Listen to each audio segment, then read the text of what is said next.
Yes, I am Major Stephany Snowden. It's still a gas to say that. Okay, yes.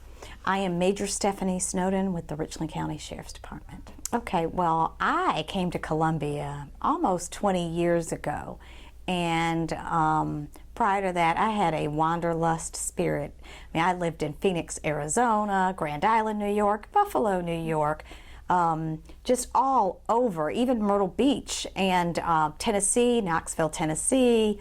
Just loved it. West Coast, East Coast, and every 2 years I had the itch that I had to go.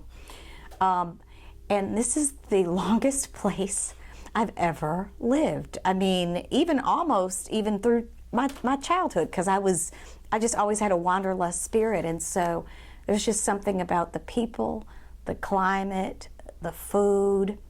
Just you feel comfortable here, and it doesn't take long to feel connected. And then when you run into your elected officials, or, you know, one time I was out at a pizza joint, and, you know, then Governor Nikki Haley was there, and so I was going to blow her up, and then I was like, well, she looked at me like, please don't acknowledge me, and I was like, okay, good evening. I didn't go, Governor, you know. So it's so cool living in a mid-sized city like ours, because it doesn't take long for you to feel a part of it. And then all of the things that the city has done to really invest. I mean, look at how Main Street is. It wasn't always like that. Look at the vista. There's just an energy and an excitement about being here in the city, and then seeing that our city leaders don't mind actually making investments in communities that need a little bit of love, and putting housing in, and having programs for young people like you that may want to buy houses. You know, as a young woman, I mean, very young woman, not even 30, because of a city program, I was able to actually buy a house, buy my first house in downtown, you know, Columbia. So just knowing that you're in a community that doesn't mind investing in its people, you know, that's one of the reasons why I've stayed here. I think it's just all power, baby. Being a woman is just all power.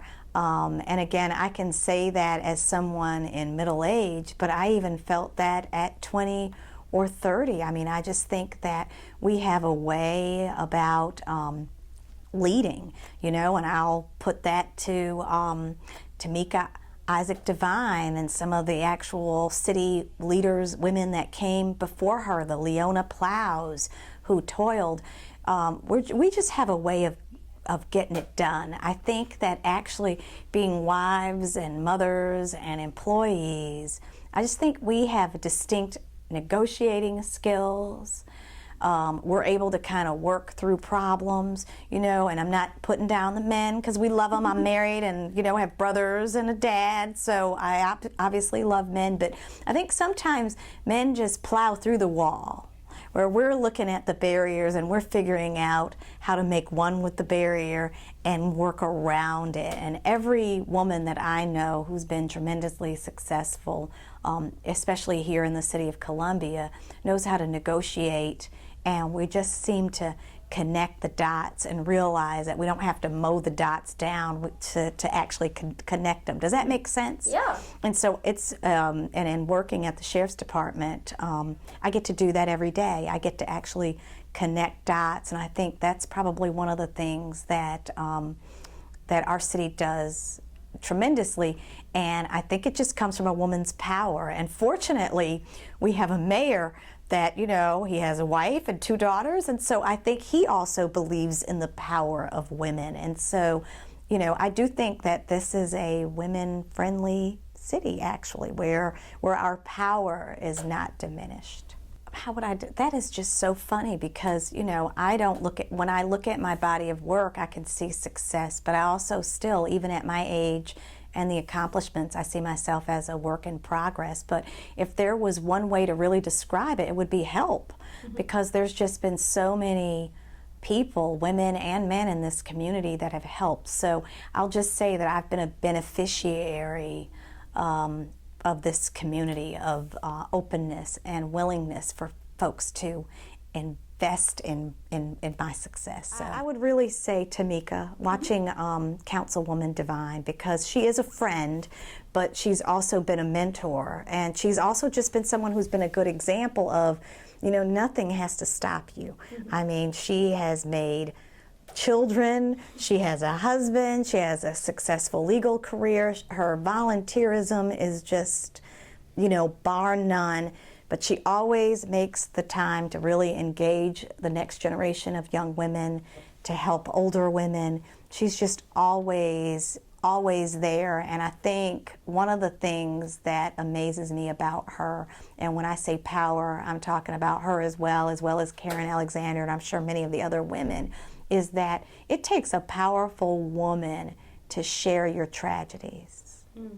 So that's why it's so sweet to share in her successes. You know, when you have your, when you suffer, most of us do that very privately. We suffer privately. But she and her spouse and her family, she was able to open up and say, okay, I've got all of this going on. I've got the degrees, I've got the accolades, but, you know, I've also had this tragedy, and this is how my faith has gotten me through it. And I think it actually takes a more remarkable person and a remarkable woman and a woman of power to share, you know, their tragedies.